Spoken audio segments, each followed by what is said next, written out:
आपने, अगर आपको ज़िंदगी में कुछ अच्छा नहीं चला तो संदीप महेश्वर सर हैं जिन्होंने एग्जाम्पल दे के बताया इस तरह। देखिएगा, इस क्लिप को देखिए, 2 से 3 मिनट की वीडियो है।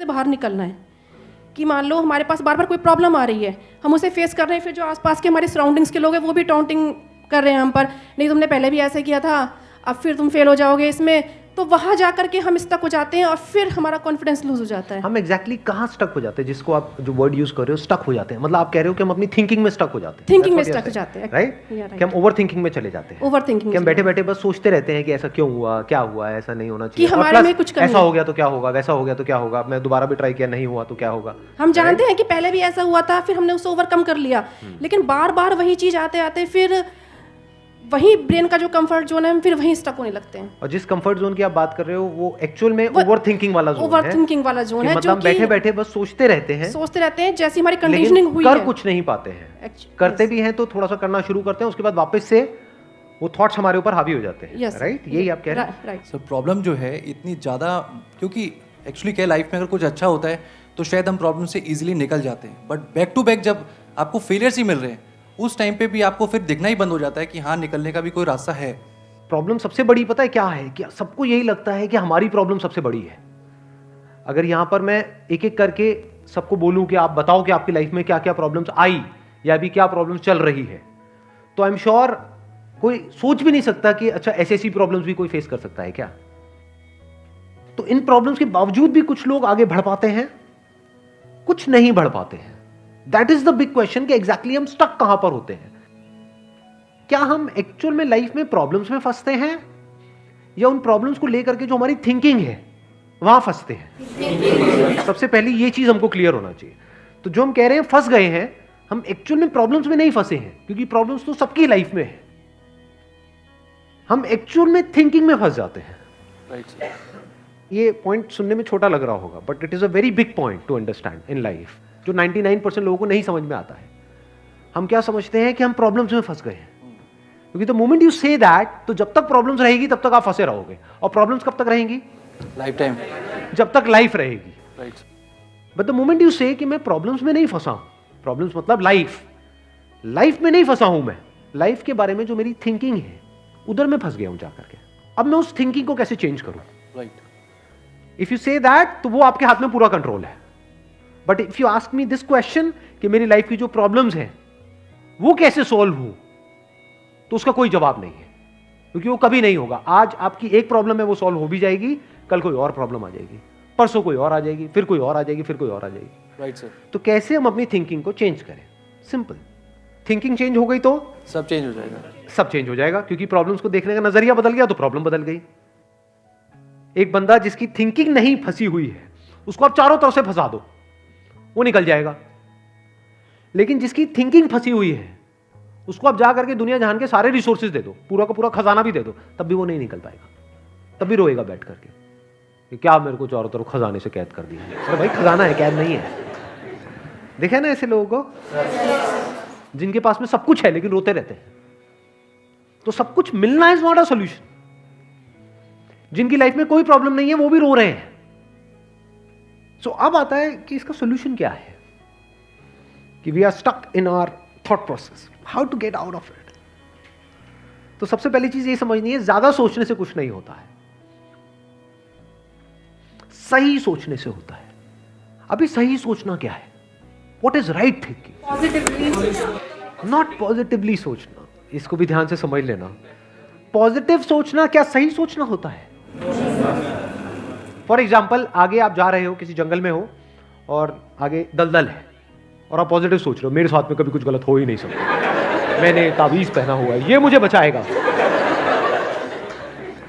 बहुत लोग हैं बहुत पॉजिटिव है लाइफ को लेकर के, बट क्या उनकी सोच सही है? अभी सही सोचना क्या है? सर, मेरे हिसाब से मतलब इंटेलिजेंसी से सोचना, ये मतलब कुछ ऐसा सोचे कि आगे जाके हमें कोई हानि ना हो, कि एक इंटेलिजेंट माइंड से सोचे।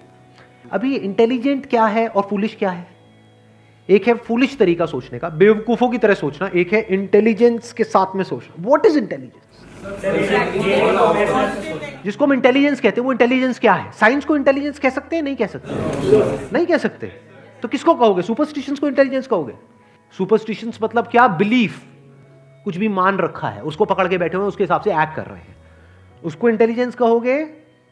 या साइंस जिस तरीके से आगे बढ़ रही है उसको इंटेलिजेंस कहोगे? एग्जैक्टली। तो साइंटिफिक वे ऑफ थिंकिंग समझना पड़ेगा, वो क्या है, उसको अपनी लाइफ में लगाना पड़ेगा, तब आप कह सकते हो आपकी जो थिंकिंग है वो सही है। अब ये साइंटिफिक थिंकिंग मतलब क्या?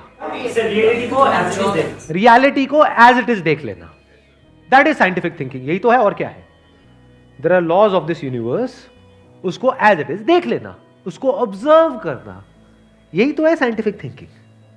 उन लॉज को बदलना नहीं, क्योंकि साइंस बदल नहीं सकती उन लॉज को।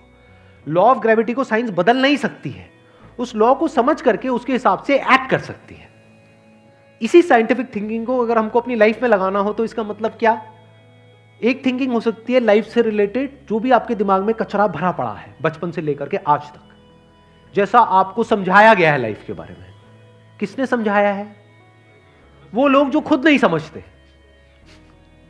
लाइफ के बारे में अपने अपने बिलीव्स बनाए हुए हैं, अपने अपने स्टैंड पॉइंट से लाइफ को देख रहे हैं। फॉर एग्जाम्पल, कोई हिंदू है तो एक तरीके से लाइफ को देख रहा है, कोई मुस्लिम है तो अलग तरीके से लाइफ को देख रहा है, क्रिश्चियन है तो अलग तरीके से देख रहा है। क्या सही है इन तीनों में से? कि तीनों को सही थिंकिंग कह सकते हैं? ना, क्योंकि आपस में लड़ झगड़ रहे हैं। साइंस में कोई लड़ाई झगड़ा होता है? अगर मैं किसी साइंटिफिक फैक्ट के बारे में बात करूंगा, क्या कोई हिंदू, मुस्लिम, क्रिश्चियन आकर के आपस में लड़ सकते हैं? नहीं। तो ये सही थिंकिंग है। एक है जो हमें सही लगता है, एक है जो सही होता है। दोनों में जमीन आसमान का फर्क है। एक है जो आपको सही लगता है, एक है जो सही है। तो साइंटिफिक थिंकिंग का मतलब क्या, अगर इसको हमको लाइफ में लगाना हो तो, यानी लाइफ को आप एज इट इज देखो, ऑब्जर्व करो, फिर उसके बारे में सोचो। This is scientific thinking. और ये जो फंडा जिसकी मैं बात कर रहा हूं, इसको आप लाइफ के किसी भी एस्पेक्ट में लगा सकते हो। इसको बिजनेस में लगा सकते हो, इसको जॉब में लगा सकते हो, इसको रिलेशनशिप में लगा सकते हो, इसको हेल्थ में लगा सकते हो।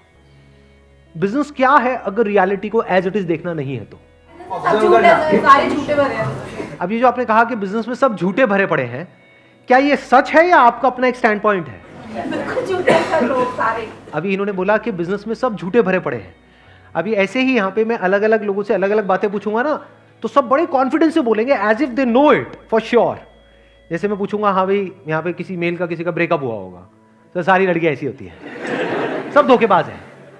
ऐसे ही कोई लड़की से पूछूंगा, वो आकर के बोल देगी, सर ये तो मर्द जात तो है ही ऐसी, इसका कुछ हो ही नहीं सकता। क्या ये सच है? या आपका अपना एक स्टैंड पॉइंट है, अपना आपका एक बिलीफ है?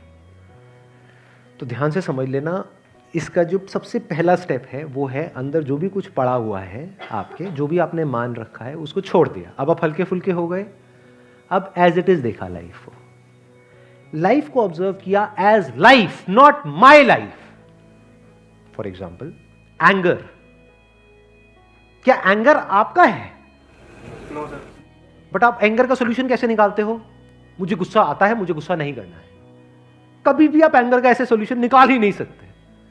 सिर्फ आपको आता है गुस्सा या सबको आता है? सबको आता है। तो क्या एंगर सिर्फ आपकी प्रॉब्लम है या एंगर एक लाइफ की प्रॉब्लम है? Fear, if you can look at fear, not your fear और माई फियर, फियर, डर है ना, वो डर क्या है? Can you look at it? इसको बोलते हैं साइंटिफिकली चीजों को देखना। रिलेशनशिप, नॉट माई रिलेशनशिप और योर रिलेशनशिप, रिलेशनशिप। तो इस तरह से जब हम चीजों को देखते हैं ना, not from a subjective point of view but from an objective point of view, जैसे एक साइंटिस्ट देखता है, जैसे एक साइंटिस्ट ऑब्जर्व करता है, वहां पे ना खुश हुआ जाता है, ना परेशान हुआ जाता है, ना पॉजिटिव हुआ जाता है, ना नेगेटिव हुआ जाता है। This positive and negative is your stand point, is a subjective point of view. In objective reality, उसमें खुश क्या होना है और दुखी क्या होना है, वहां पर सब कुछ क्लियरली नजर आ रहा होता है। वहां पे कभी भी हमारी थॉट प्रोसेस स्टक नहीं होती है, हम फंस ही नहीं सकते। बिलीफ्स में आप गारंटेड फंसोगे। शॉर्ट टर्म में वो अच्छे लग रहे होते हैं क्योंकि वहां पे कंफर्ट मिलता है। जो भी हमने मान रखा है, अगर उसको पकड़ करके हम बैठे रहें और उसमें गोल गोल घूमते रहें तो बड़ा कंफर्ट मिलता है, लेकिन आगे जाकर के वो हमको फंसा देता है, एंटैंगल्ड कर देता है। बट जो रियलिटी है वो धीरे धीरे धीरे धीरे आपको आजाद करती रहती है, जितना आप रियलिटी को समझ जाते हो उस लेवल तक। यानी कि अगर इसको मैं पूरा समअप करूं, जो भी मैंने अब तक कहा है उसको, ये सेशन शुरू कहां से हुआ था? फेलियर से हुआ था कि एक के बाद एक हमने लाइफ में बहुत सारे फेलियर्स फेस करे हैं। तो अब अपने फेलियर्स को ऑब्जर्व मत करो, अपने को बीच में से हटा दो, ऑब्जर्व करो ये जो फेलियर्स हैं ये क्या है। तो you will start seeing the nature of those failures, you will start seeing the causes of those failures. For example मेरी लाइफ है, अगर मेरे को उसको ऑब्जर्व करना है, दो तरीके हो सकते हैं। एक ये, अब मैं अपनी लाइफ में थोड़ा सा जा रहा हूं जिससे कि आप उसको रिलेट कर सको। मैंने पास में कुछ गलतियां करी, बहुत बड़ी बड़ी गलतियां करी, मेजर लॉसेस हुए। तो एक एंगल तो ये हो सकता है मैं ऐसा कैसे कर सकता हूं। दूसरा ये है कि मैं ऑब्जर्व करूं कि एग्जैक्टली वो गलती क्या थी और उसका कॉज क्या था। तो वो दिख जाता है, अच्छा उस टाइम पे वो ग्रीड बहुत ज्यादा हावी हुई पड़ी थी। अच्छा ग्रीड क्यों हावी हुई पड़ी थी, इतना लालच क्यों आया हुआ था कि हाँ ये करना है, ये करना है, ये करना है, ये क्यों आया हुआ था? और ये बचपन से ऐसी कंडीशनिंग हुई पड़ी थी, बचपन से घर में यही सारी बातें सुनी थी। तो इसलिए I was acting out of that information जो मेरे अंदर फीडेड थी, and that was not correct information. वो सारी इंफॉर्मेशन गलत थी, जिसकी वजह से मैंने जल्दी से एक्ट किया, बिना सोचे समझे, बिना सही थिंकिंग के एक्ट कर दिया, उस वजह से जाकर के फंस गया। तो मुझे उस बंदे ने नहीं फंसाया, मैं खुद फंसा अपने लालच की वजह से। तो अब ये क्लियर हो रहा है हम कैसे देखते हैं। तो वंस वी सी दैट, तो अब मैं उससे पूरी तरह से फ्री हो गया, because I understood something which is very basic in life, जिसकी वजह से पूरी की पूरी लाइफ एक अलग ट्रैक पे निकल गई। क्या समझ आया? कि कभी भी ग्रीड से एक्ट नहीं करना है। अब इसको हम समझते हैं, कैसे समझते हैं? मॉरल साइंस की बुक से। वो सब बकवास है, ये लालच नहीं होना चाहिए, सबके अंदर लालच भरा पड़ा है। बट लालच हमको कैसे फंसाता है, इसको ऑब्जर्व किया अपनी गलतियों के बेस पर, और फिर समझ आया अच्छा ये होता है। लालच से ग्रोथ नहीं होती है। लालच से आप पैसा कमा सकते हो, बट उसको आप ग्रोथ नहीं कह सकते, क्योंकि आप डिग्रेड हो रहे हो, तो आप एक्चुअल में ग्रो नहीं कर रहे हो। एक्चुअल ग्रोथ में उसको कह सकता हूं जो होलिस्टिक ग्रोथ हो, उसको ग्रोथ बोल सकते हैं। आपने पैसा तो कमा लिया, लेकिन डर में जी रहे हो कि मैंने इतने घपले कर दिए हैं, अगर किसी ने पकड़ा गया तो पता नहीं क्या हो जाएगा, क्या फायदा ऐसी लाइफ का। उसको आप ग्रोथ कहोगे? Can you call it growth? ना। तो लालच से ग्रोथ नहीं होती। तो ये चीजें समझना बारीकी से, स्टेप बाय स्टेप, तो आप गलतियों का पूरा नेचर समझ सकते हो। The nature of mistakes, the kinds of mistakes, the types of mistakes, और उनके कॉजेस क्या होते हैं। और जैसे ही हमको ये सब समझ आ जाता है और साफ दिखने लग जाता है, तो वो गलतियां होनी हमसे बंद हो जाती हैं। और जितनी भी गलतियां हो सकती हैं, उन सबके अगर नेचर समझ आ जाते हैं, तो गलतियां होने की पॉसिबिलिटी फ्यूचर में ऑलमोस्ट खत्म हो जाती है। प्लस जब समझ आ गई है उसकी रियलिटी, तो वहां पे ओवर थिंकिंग के लिए जगह नहीं होती है, अपन थिंकिंग में स्टक नहीं होते हैं। Wish you all the very best, thank you so much for coming.